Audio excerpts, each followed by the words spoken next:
In this episode of the Happy Diabetic Kitchen podcast, a conversation with nutritionist Janice Dada-Intuitive eating for diabetes. No shame, no blame, non-diet approach to managing your blood sugars. It's going to be an amazing interview. So stay tuned, everybody. We will be right back.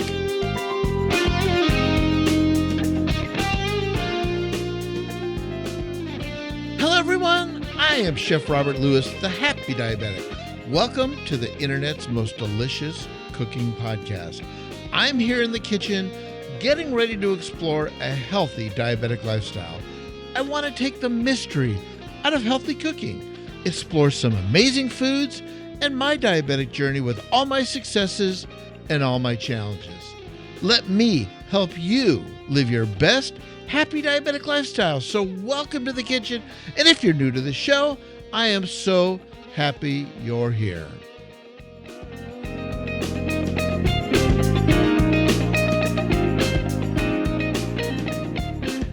Welcome back, everybody, to the Happy Diabetic Kitchen podcast.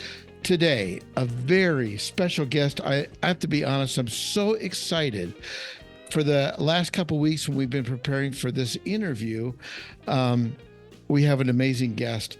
Janice Dada is a weight-inclusive registered dietitian with a private practice in beautiful Newport Beach, California. Wish I was there. I'm in Minnesota today, and it's 10 below with a little snow. So I wish I was in your neighborhood. She's a certified intuitive eating counselor, certified diabetes care and education specialist, and a certified eating disorder specialist. Her first book, Intuitive Eating for Diabetes, The No Shame, No Blame, Non-Diet Approach to Managing Your Blood Sugar, is available for pre-order now, and we'll share the website and everything at the end of the podcast. Janice, you're very welcome. I'm excited to have you on the pod today. Thank you so much for having me. I am excited to be here. Great. Awesome. I got to ask you a quick question really quick. Janice, are you ready to get happy? I am ready. All right. Awesome. So Janice, if you want to fill in the blanks for all the happy diabetics out there who are listening today, a little bit about you so they can, get to know you. I am in Newport Beach, California, and you are right. Our weather is pretty good today. For some reason, it's supposed to be a high of 78 in January. Sometimes we have strange things like that happening here. I am excited to share with your listeners today because this is a topic I'm very passionate about, especially having worked in the field for almost 20 years. I've talked with many individual clients and I've heard their stories and I've heard their challenges. And that is what I have poured into, in addition to, of course, the scientific literature. It's what I've poured into my book. So I'd love to share this message with your listeners because I don't think it's very mainstream yet. Hopefully that will be in the future. You're exactly right. I don't think it is either, but it needs to be. And I think the listeners today are going to when this podcast is over, they're going to just have a whole new outlook on how maybe they should be living with diabetes. So Janice, how did you get started? Kind of take us through it. Sure. Well, if I go all the way back to the beginning, my first job as a dietitian was with the VA, and I worked with many people with diabetes through the VA. And one thing I noticed as a brand new dietitian is that everything felt very cookie cutter in terms of not only the way that, we were sort of trained to work with individuals, and also, I noticed a lot of shame being laid on individuals with diabetes, especially if their numbers weren't in ideal range. And that sort of, kind of like one size fits all approach to nutrition really just didn't sit right with me. I knew there just had to be a better way. I eventually left to have my own private practice because I did crave that autonomy and wanted to work with people in a longer term relationship and give them more time. And I wanted to do things differently. And so here I am, almost 20 years later. I've worked with many people, and I've really have kind of established a different way of working with individuals with diabetes that I think really suits their needs a lot better. And in addition, that they have better outcomes as a result. Mm-hmm. Yeah, the outcomes, that's what it's really all about, right? So, Janice, why do people often misunderstand diabetes? Like, what about it gets misunderstood? Yeah, unfortunately, I think a lot gets misunderstood.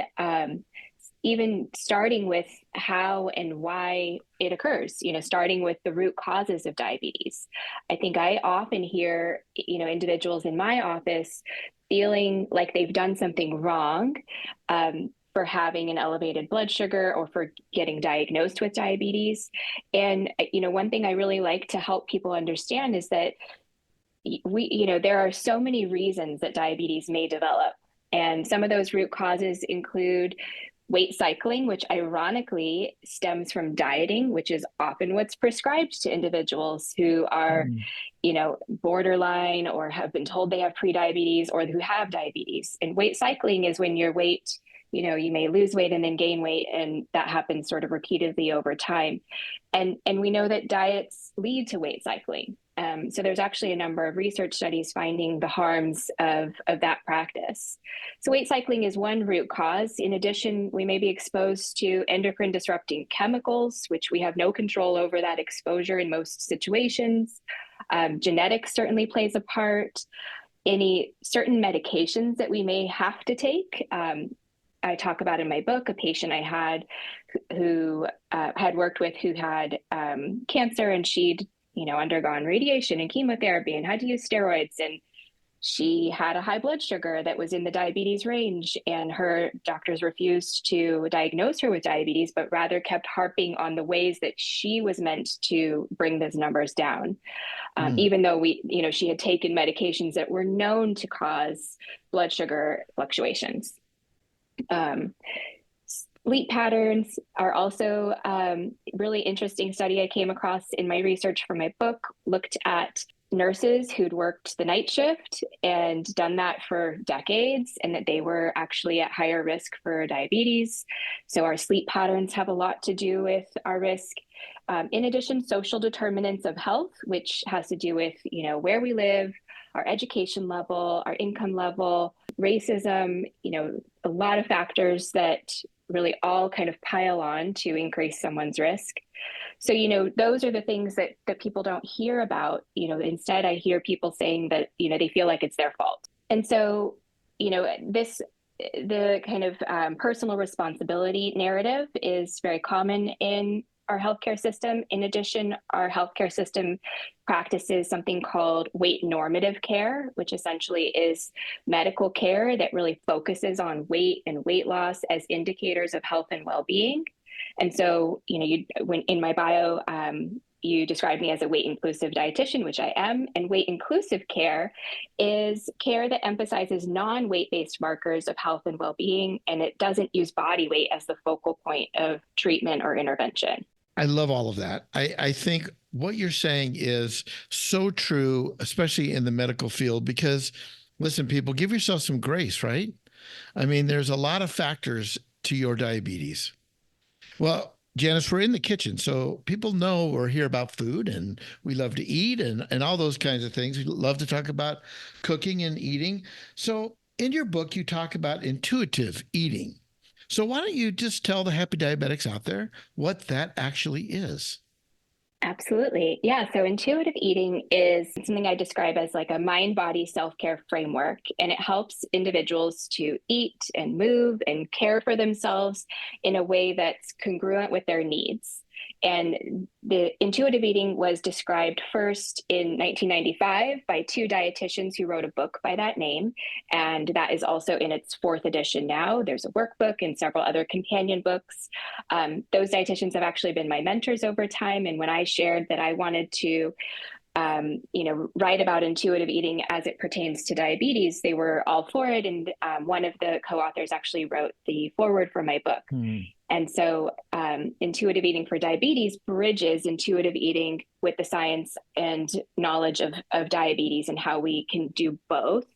And to date, there's over 200 scientific studies that highlight the many beneficial aspects of adopting an intuitive eating framework. And several of those are also specifically focused on diabetes. What those studies have found is that intuitive eating is associated with greater weight stability, which is critical, because we talked about the harms of weight cycling. Weight cycling is associated with medical, metabolic, and psychologic harm. So weight stability is key. It also is associated with higher body satisfaction, better lipid profiles, less disordered eating, higher self-esteem, more food variety, enhanced life satisfaction, and pleasure from eating, which is likely key for your listeners to hear too. Absolutely. Now, in your book, you write about the 4 pillars of intuitive eating for diabetes. Can you enlighten us? What actually is that?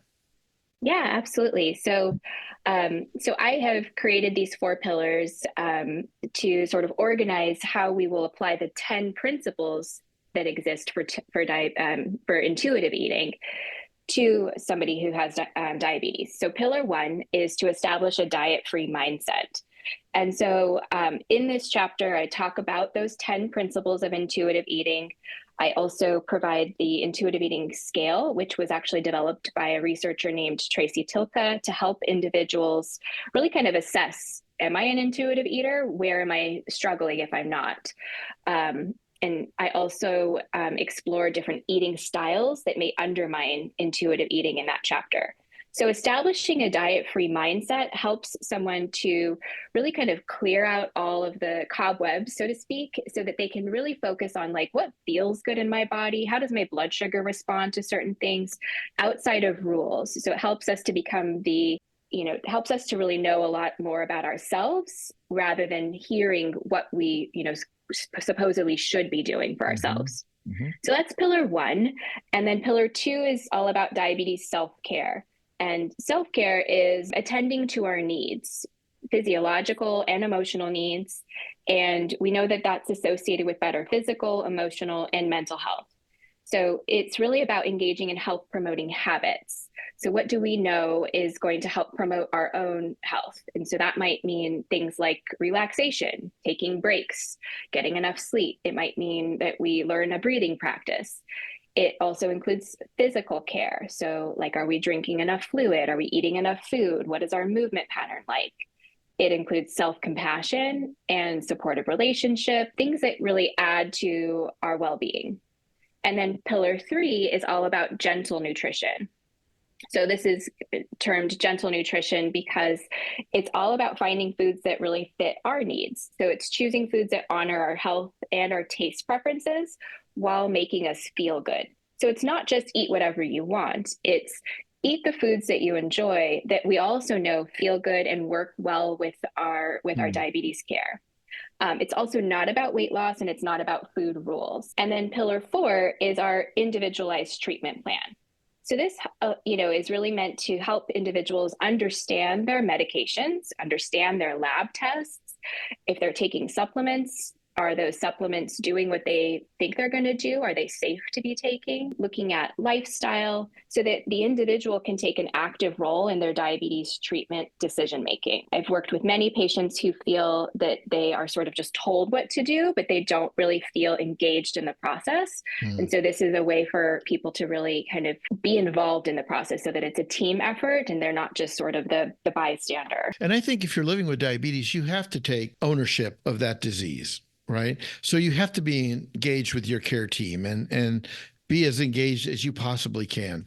So, Janice, what is weight cycling and how does it impact diabetes? Yeah. So I mentioned just briefly earlier that weight cycling is losing and gaining weight, which may be the same amount of weight or more weight. And it's been shown to be pro-inflammatory and may actually cause fluctuations in cardiovascular risk factors like blood pressure and heart rate. It's also been shown to increase somebody's risk of developing type 2 diabetes, which is ironic, right? Because it's really the prevailing notion is that if somebody is diagnosed with type 2 diabetes, they are told in most cases they must lose weight in order to control their blood sugar, but it's repeatedly unsuccessful. And it's unsuccessful because of what we know about weight science that really helps us to understand why diets don't work or why food restriction doesn't work. And so what repeatedly studies seem to find is that when somebody engages in a restrictive practice, so something that's not intuitive to them, they may lose weight in the short term, especially the first time they've tried it.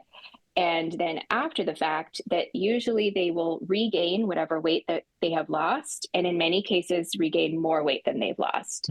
And so while that's not meeting their needs, it's also harming their health, which is really the critical part of it, is that it can actually be a risk factor for increasing diabetes risk. So weight inclusive care, what would that entail? Yeah, so weight inclusive care emphasizes non-weight-based markers of health and well-being. It doesn't focus on body weight, and instead it focuses on practices. So since weight is not a behavior, we focus on behaviors that we know may contribute to health. Although it's also important to understand that health is never guaranteed, right? We could be doing a number of different health promoting behaviors, and something could still happen to our health, mostly because of all the root causes that we talked about earlier, right? That doing health promoting practices are great, and they also still may not guarantee that we have the outcomes that we want to have. Makes sense. So you worked with a lot of people. So can you share maybe some experiences with clients that you've worked with that you've been able to have really great results with or help them manage their diabetes? Yeah, I do highlight a number of amalgams in my book of different case examples. And I also had the privilege of interviewing 3 clients that I'd worked with for pretty long-term relationships for each of them. And they'd given me permission to really kind of give a more in-depth story of their, or an in-depth analysis of what they did with regards to intuitive eating for diabetes. And so one that I will share, and his name is David, and he's highlighted in the last chapter of the book. And I worked with him on intuitive eating before he was diagnosed with diabetes. So he was really wanting to become an intuitive eater, remove food rules. He did not want to diet anymore. He'd been doing it for essentially his whole life. So we worked on intuitive eating, and he got to a point where he really felt like he had made peace with food. He was ready. We were ready to close our work together. And so we did. And then he reached out to me maybe several months later and said he had now had a new diagnosis of diabetes. And he was given lots of different recommendations, and many of them were, of course, in the weight normative care variety. So they were restrictive, told to limit carbs and to lose weight, and things that we had specifically worked to make peace with. And so he was sort of like, what do I do? Is this contradictory? Can I still be an intuitive eater while I have this new medical condition? And so, of course, the answer is yes. And he actually was diagnosed with type 2 diabetes, but was using insulin immediately. And so one of the things that we were able to do in our work together was to come together with his care team. So I was able to connect with his care provider as he was being given a blanket amount of insulin and being told to eat a certain amount of carbs. And so we worked on a flexible regimen. Like, for anybody who does use insulin, we know that we actually can match our insulin to our food intake, our carbohydrate intake. And so that is also, part of that self-advocacy that sometimes individuals with diabetes will need to have, to say, I want something more flexible since I know that this is possible. So she was able to give him a carb to insulin ratio to use, and thus we were able to allow him. He was able to eat intuitively the amount that he needed to manage his hunger and feel satisfied from a meal, and give the appropriate amount of insulin for that, so that his A1C came down to, within goal within a very short amount of time. And of course, his care providers were very surprised. And, imagine that. Yeah, imagine that we can eat intuitively and manage our blood sugar at the same time. Yeah. Just curious, if you don't mind sharing, what was his goal? What was his A1C goal? Under 7. Under 7. FDA standards. Okay. Yeah. Awesome.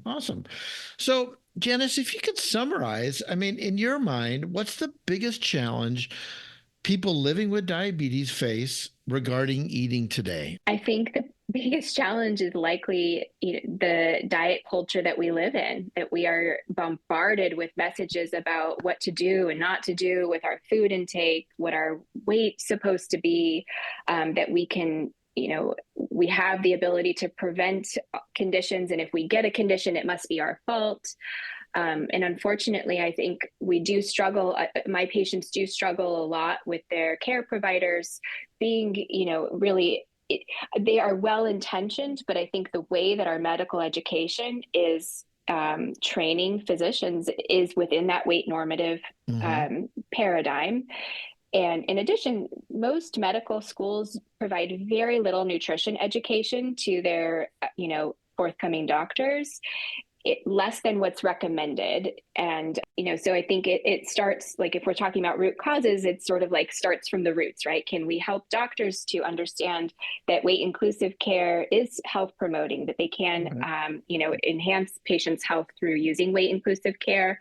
And can we also provide more nutrition education in medical education? And of course, in addition, doctors, in the way that our healthcare system is set up in the US, there's short amount of time for visits, which does not allow an individual to really get all of their needs covered in many cases. And so, when I'm working with clients, I have the privilege of working with them for a longer period of time. Each time we meet, it would be certainly great if doctors were also able to have that amount of time. In addition, I think, partly advocacy on the patient's part. And one thing I do include in my book is a letter to a healthcare provider, which really kind of allows a patient to outline what they do and don't want out of their visit. Something that's really harmful is that when a patient feels stigmatized or when they feel that things are harped on at their visits, they actually often reduce their visits, right? They get less care, which then is leading to more health problems. And so we don't want patients to feel like they cannot go to their doctor when they have something, or that they're waiting and waiting and waiting until something's really concerning. We want patients to feel like they are going to be a partner with their physician and that they will have their requests met rather than the doctor's agenda. And I'm saying doctor, but of course this could be any health provider. Sure. And so, when weight is the focus of a medical visit, a lot of times providers miss things. And I do also describe some situations of that in my book as well. So like individuals, there was an individual who was covered in a Cosmopolitan magazine article and on Good Morning America many years ago, who had been to many doctors complaining about breathing problems and was told, lose weight, lose weight, lose weight. And eventually came to a physician who did appropriate testing and found out she had lung cancer and had to have one of her lungs removed. And so the missing of things, or the focus on weight, can really lead to missing problems that are there. Any loving advice you could give to people, and you and I talked about this when we met a couple of weeks ago, they're often shamed by what they're eating, by family or friends. We call them the diabetic police, who want to write us tickets for eating that cheeseburger, as an example. Can you give our listeners some advice just to help them cope with that situation? Yeah, this is a conversation that comes up often in my office. And I think what is helpful is to sort of decide ahead of time, knowing that these things will happen, whether it's a body comment, a food comment, right? Like, how do I want to handle that? What would feel authentic to me in how to handle that? Is that to set a boundary? And a boundary is really for an individual to say, here's what I'm going to do if somebody won't leave me alone about food or my weight. That might mean to walk away and say, you know what, I'm not going to engage in this. Let's say it's at a gathering and you can't really escape. It might mean to say, like, I'd really rather not talk about my food choices. I actually, work with a dietitian, and I know that this is totally fine for me to consume any food I want, and I've got it all under control, but thank you for your concern. So it could be like a boundary, a change the subject, could be very direct, like, that's really none of your business. And so I think somebody has to kind of think, like, what's authentic to me and who the individual might be, to sort of have something in their back pocket as a response to that type of commentary. Yeah. I mean, I think it comes from a place of love, right? Sure. And their care, and they want to look out for you and want you to be healthy and happy. But it is a challenge sometimes, right? Sure. I think most, if in physicians' offices from friends and family, it's often well-meaning. And even even the well-meaning comments can certainly feel very nagging. Mhm. And so, yeah, maybe providing education to that individual if feeling like that's something that somebody has the energy to do. But certainly, I think it could be helpful to share with an individual, to share with somebody who's showing concern. Like, did you know actually hamburgers are totally fine for people with diabetes to eat? Yeah, it is a lack of knowledge on their part. So it's an Mm-hmm. awesome opportunity for you to educate Right. them and bring them on the team, right? Well, Sure. Janice, let's talk about eating and the foods you eat. I mean, what Okay. what is a food memory from your youth that you cherish? Maybe something that, a parent or a grandparent made that just kind of brings you back. Favorite foods. Yeah, well, when you talk about childhood, the first thing that came up was my grandparents, who on my mom's side are both Greek, immigrated from Greece. Mm, And they used to make meatballs and okra and really delicious stuff that I very much miss. And so that's definitely a positive food memory. And currently, lots of different things. Last night we had chicken thighs and mashed potatoes with cheese and a cucumber salad. So love to try lots of different cuisines. hmm Do you have a favorite food? I mean, if you were on that desert island, what would be your favorite food? Such a tough question. I would say something of the pasta variety would likely be a Nice. favorite food. Yeah. Do you like to cook? I do like to cook. Yeah. Awesome. Here at the Happy Diabetic Kitchen, we want to help people fall in love with cooking again. And you know Hmm. as well as I do that I think to live your healthiest, happiest life, cook for yourself because it's much healthier for you to eat at home than eating out in restaurants when you don't know what's in the food, right? I think people have to start with a place that feels approachable for them. So for many people, I think the idea of cooking, they don't know where to start. And so Mm-hmm. something I'll help individuals with, because I do have, many people who tell me I want to make food at home, but I just don't know what to buy in the grocery store. I get there and I feel overwhelmed and then I leave. Or I buy all this stuff and it goes to waste because Mm, I either run out of time or I get too hungry and then I don't want to make it because I'm already right, too hungry, right? right. So, kind of overcoming some of those obstacles, I think, will allow people to do more preparation in their kitchen. Yeah. So, I sort of think of it as like our food preparation can come in different tiers. We could be making something 100% from scratch. We could be making something partially from scratch, Mm-hmm. or we could be making something that is sort of a throw together, which might mean that we bought some frozen brown rice and we bought some rotisserie chicken and we have some avocado and some jarred Yeah. salsa Yeah. and we have some bagged lettuce and we threw that all together, which was prepared at home, but it was with assistance of things that were Right. already created to sort of be helpers to Right. us, I think if that that's a makes great sense. point. Yeah, it does. Initially, I was thinking rotisserie chicken. So you're exactly Yeah. right on. I mean, that is cooking. There's Yes. all different kinds of levels of cooking. But for me, I love to know what's in the food because then I'm not worried about what I don't know is in the food. Right. So yeah, it's just all about eating healthy and maintaining a level of happiness and care for your diabetes that sustains you for a long and healthy life, right? It can be done. Living with diabetes is manageable, Certainly. right? Yes. We know that. So, anything else, Janice? We're going to play a quick game with you before Okay. you leave. Big prizes, but anything else you want to add to this amazing conversation? Like, what vision do you have for the future of your amazing work? I guess what I hope is that there becomes a more mainstream understanding of diabetes care when it comes to weight inclusivity and all foods can fit, and really kind of moving away from restrictive diets and directives, and really helping individuals to understand their own unique needs rather than sort of like a prescriptive one size fits all approach for people with diabetes. Yeah, I hear this collective sigh out in podcast land of people saying, wouldn't that be an amazing world to live in? That's what I think. Yeah, I mean, and the evidence is there. It's not just sort of like a an imagined thing. We see it through the scientific studies that actually people do improve their diabetes outcomes through using a more intuitive and a less restrictive approach. And so, that certainly helps me to want to continue practicing in that way because it's more ethical, but it does lead to better outcomes. Yeah. Well, thank you. Thank you for the work that you're doing, because I know this message is resounding with lots of people out there. Tell everybody where they can pre-order your book. When will the book become available? Where can they find you? And all this information we'll include in the show notes today. But why don't you just tell everybody in your own words how to get it, what's happening?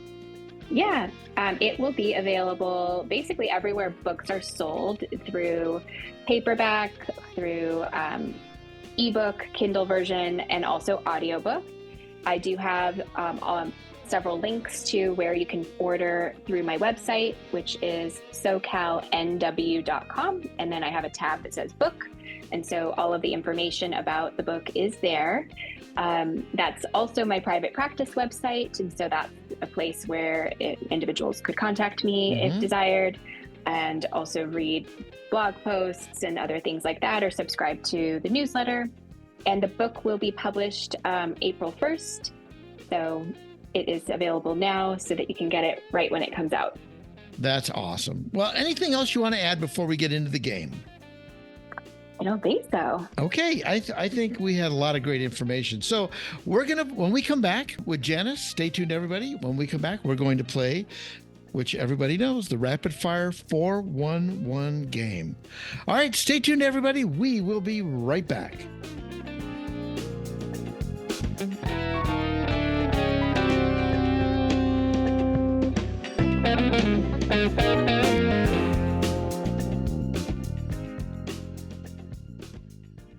Okay, welcome back, everybody.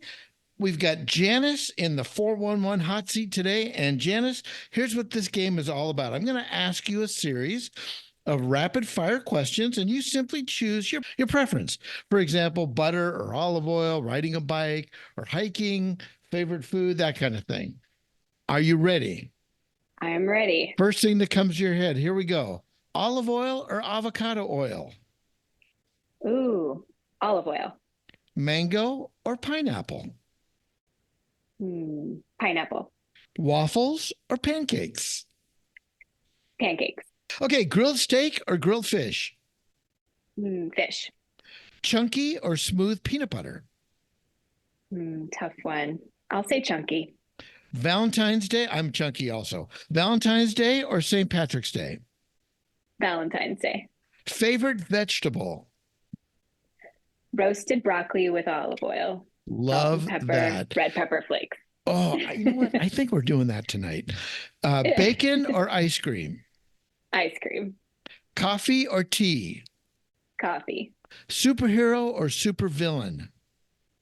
Superhero. Okay. And lastly, roller coasters or merry-go-rounds? Roller coasters. Merry-go-rounds make me dizzy. Okay. All right. And finally, if you could share a meal with anyone, past or present, who would that be? And I'll even cook the dinner. Ooh, I'd say my grandparents. Awesome. Yeah. Yeah, that's cool. I'm guessing you miss them, right? I do. And then we talked about their meal earlier, so that got me thinking about meals that we used to have together. Yeah. My wife and I spent some time in Greece in September, and we just fell in love with that country. It is amazing. Yeah. Oh, the food is unbelievable. Well, Janice, So good. Yes. thanks for being on the podcast today. It was a pleasure having you. Will you come back sometime? Absolutely. Thank you so much for having me. This was great. Yeah, I would love to have you come back anytime. All right, everybody, stay tuned. We will be right back.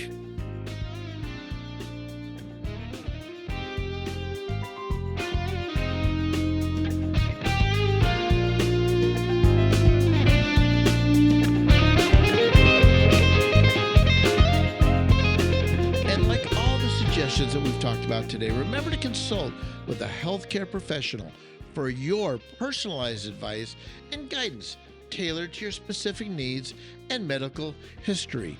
One size does not fit all. This podcast is not intended to replace professional medical advice. The views expressed on this podcast may not be those of the host or the Happy Diabetic Kitchen. Always consult your medical team if you're planning on making any changes to your health plan, medication, lifestyle, or anything going on with your diabetes. Remember, I'm not a doctor, a certified diabetic educator, or a dietitian of any kind, although I am a father of 3 amazing kids, Attila, Dracula, and Frankenstein. Well, that does make me a psychiatrist of sorts. Well, my mother wanted me to be a doctor. Does that count? And if you're loving the podcast, be sure to hit the subscribe button so you won't miss one single episode. The Happy Diabetic Kitchen is made from scratch, seasoned with love, cooked to perfection. Thanks everyone for listening, and our theme music is by the Happy Diabetic Kitchen Band, and of course our kitchen mascot cat, Tucker. Remember everybody, this year better than last year. This month better than last month. This week better than last week, and this day better than yesterday. And let me leave you with this thought. Elizabeth Brigg once said, "Chefs don't make mistakes, they make new dishes." I can't tell you how many times I have created new dishes from the mistakes that I've made. Thanks everybody for tuning in, and remember this. At the Happy Diabetic Kitchen, no one loves you more than me.